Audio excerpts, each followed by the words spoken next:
نن سبا دا هم یو پیشن جوړ سوی دی چې دا پیسې در بجلکو کښته ساتي په مفته کې جهنم ګټي دوزخ ګټي د بخاري شریف صحیح روایت دی پیغمبر علیه الصلاة والسلام فرمای ما اسفل من الكعبین من الازار فی النار رواه البخاری چې د کم چا پایڅې در بجلکو کښته وي هغه به په جهنم کې وي په دوزخ کې ګوره ستا پیسو ته څوک ګوري ستا پښو ته څوک ګوري سلا بلا شیطان په دماغ کې در اچولې ده چې دا پیسې کښته وي نو ښه خوند د چا خو د شا ګوټونه لا کې پټ وي چپلې یې کې پټ وي دا څه معمولي خبره نه ده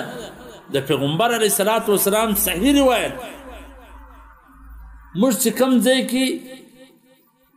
و د زنانو دپاره دا حکم دی چې دا پیسې کښته وساتي هغو پیسې رالوړې کړي د نارینهو دپاره دا دی چې پیسې لوړې وساتي هغو کښته کړي په اردو کې یو شاعر و اس دور کا ہر نقشہ الٹا نظر آتا ہے مجنون نظر آتی ہے لیلا نظر آتا ہے د دې دور وای هر نقشه چپه چې کم چاته کم کار کول یې د کولو حکم یې هغه کوي نه چې کم څوک یې منع کړي هغه کوي